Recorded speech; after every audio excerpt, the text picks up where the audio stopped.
Recently, I gave a presentation about the integration of technology into my IB English classroom, where my students have been using Twitter to post exit slips, reflections, summaries of learning, and essentially create a virtual study guide with our classroom hashtag. As I gave my colleagues a tour of the site, I clicked on a student's account to demonstrate some of the potential learning opportunities and ways my students and I have been using the technology together. But when I got to her feed, we noticed something disconcerting about the student's tweets. Uh-oh.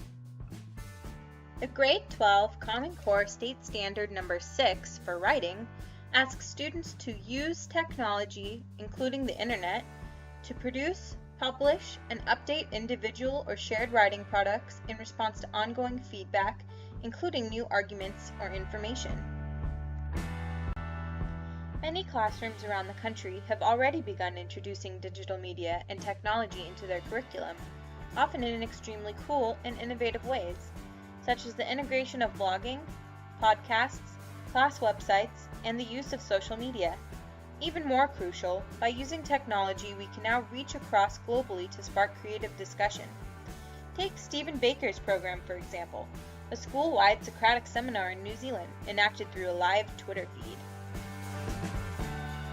Whatever your feelings are about the digital age, there's no denying that it has become unavoidable in society, especially within our youth culture and younger generations.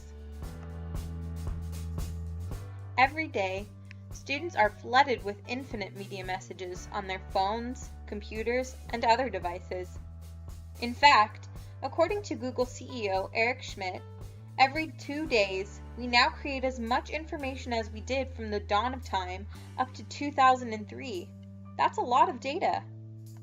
Educator Renee Hobbs says that this heavy influx then leads students to facing a two-part problem.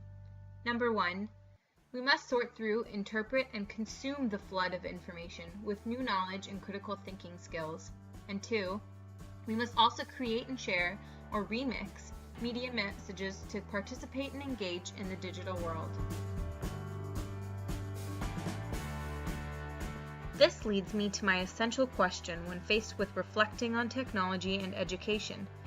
How can we incorporate technology into the classroom when we haven't given students the tools to use it effectively, responsibly, and creatively? To me, it all comes down to personal philosophy of what it means to be a teacher. And the question that means we should first be asking is, who are we teaching our students to be as they leave the classroom and enter the real world? The answer in this new digital world?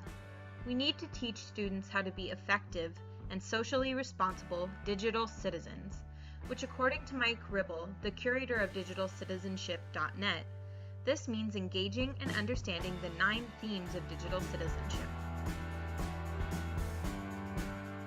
These 9 themes include digital access, digital commerce, digital communication, digital literacy, digital etiquette, digital law, digital rights and responsibilities, digital health and wellness, and digital security.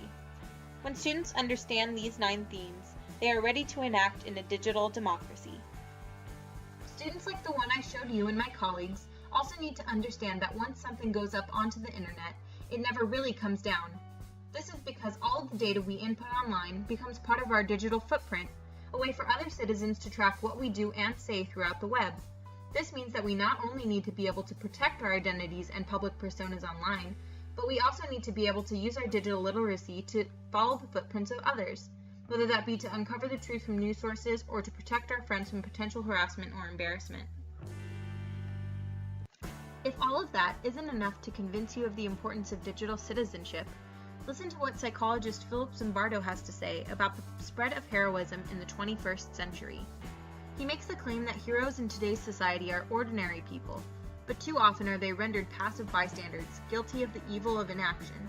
Without the effective tools to interact with and understand the technological world around them, they are inevitably acting passively within it, and this is something we can just no longer afford to do.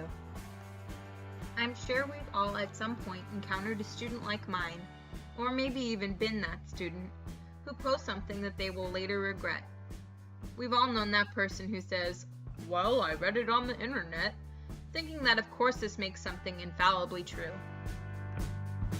When students are engaged in digital democracy and are prepared to confront the online world responsibly and critically, they will not only be ready for the digital world, but will be effective citizens as a whole.